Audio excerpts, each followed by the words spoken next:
Romans is obviously a great theological document. It's been so significant in the history of the church.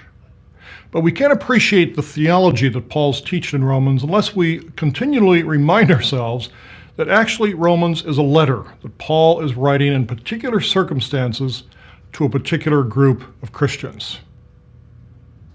There's never been much debate in the history of scholarship that Paul is the author of the letter. It's pretty clear that he's in Corinth as he writes the letter. Pretty clear that he's writing on the third missionary journey, probably in about AD 57. But we want to look at some issues that might be a little bit more debated and yet very significant for our right interpretation of Romans as we move through it from beginning to end. First of all, let's look at the circumstances of Paul on the one hand and the circumstances of the Roman Christians on the other. Paul gives us quite a bit of information about his situation toward the end of the letter.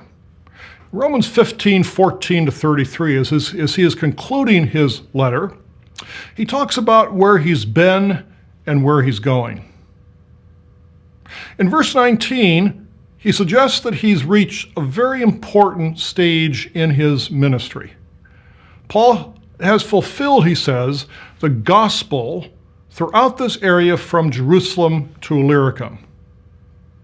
Basically, Paul is talking about the world of the Eastern Mediterranean, the world that he traveled extensively during his first, second, and third missionary journeys. Paul senses that he has sort of done the work God called him to do in these areas by establishing significant, vital, self-reproducing churches. And so Paul looks forward to the next stage of ministry that God has for him. He mentions three particular places that figure in his understanding of where he's going to be next. First, from Corinth, where he's writing Romans, Paul is going to be returning to Jerusalem, bringing with him the collection for the saints. You might remember on Paul's third missionary journey, Paul was actively collecting money from his Gentile churches to help with the needs of Jewish Christians in Jerusalem who were having a very hard time of it. Clearly, Paul sees this not only as a simple matter of help and financial aid, he also sees it as a way to bring together Jewish Christians and Gentile Christians. Paul fears that in his day, a division between these groups is growing, and he wants to try to heal that division if he can by getting the Gentile Christians to give money to the Jewish Christians and getting the Jewish Christians to receive it.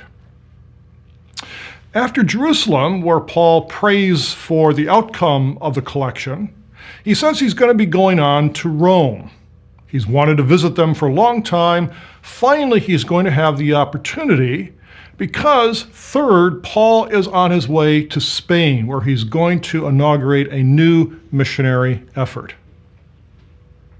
Paul writes in such a way as to suggest that he's hoping the Romans will help him with that ministry in Spain. But we'll say more about that in a little bit. So there's Paul's situation. He's reached a significant stage in his ministry, preaching the gospel now for 25 years, and thus in Romans is able to sort of reflect on his gospel in its fullness as he's come to understand the significance of Christ. How about the Roman Christians? We have no specific information about when Christianity in Rome first came into existence. However, a 4th century church father called Ambrosiaster said that the Christians in Rome began in the context of the synagogue. Putting this together with Acts chapter 2, which tells us that among the Jews present on the day of Pentecost were Jewish people from Italy, it's probably reasonable to think that some of those Jews from Italy converted on the day of Pentecost, came back to Rome, began talking about Jesus as the Messiah in the synagogues in Rome, and that the Christian movement therefore had its origins in that context. So we can imagine a period of time when Christians in Rome were mainly Jewish Christians, attached still, perhaps to some degree, to the synagogue.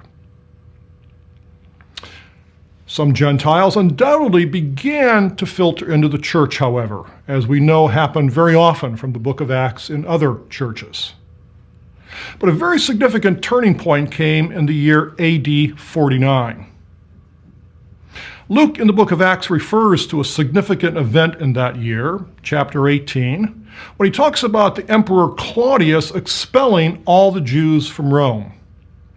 Secular historians mention this event as well. Apparently there had been a lot of ferment among Jewish people in Rome over the claims of Jesus to be the Messiah.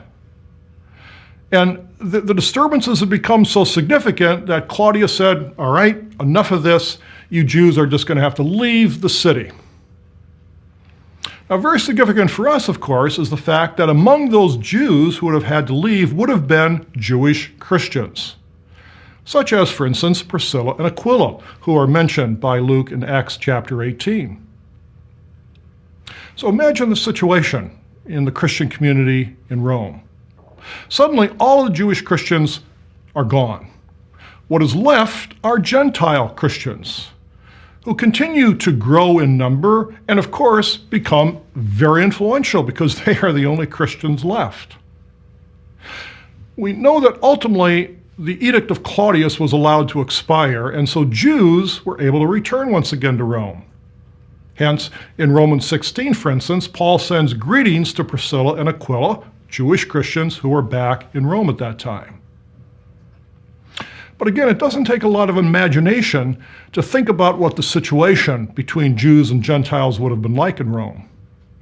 Jewish Christians are now coming back into the Christian community that they founded to find themselves in a minority, to find themselves no longer in the positions of leadership, perhaps.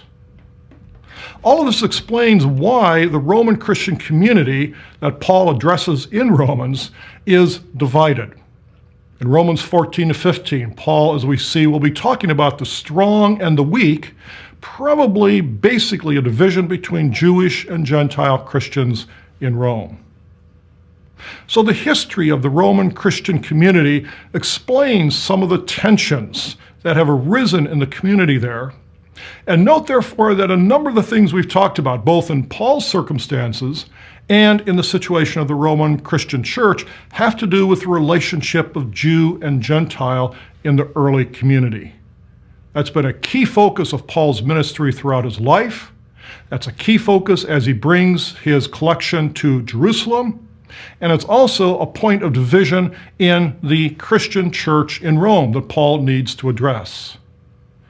As we'll see then, it is no surprise to find Romans focusing quite a lot of attention on this question of the relationship of Jew and Gentile in the early Christian church. A lot of attention to the issue of continuity and discontinuity as a similar issue. That is, how does the Old Testament explain what has now happened in the gospel of Jesus Christ? How can we understand God, in a sense, to be speaking in one voice, both in the OT with its focus on Israel, and now in the New Testament era with the focus on Gentile and Jew together in one people of God?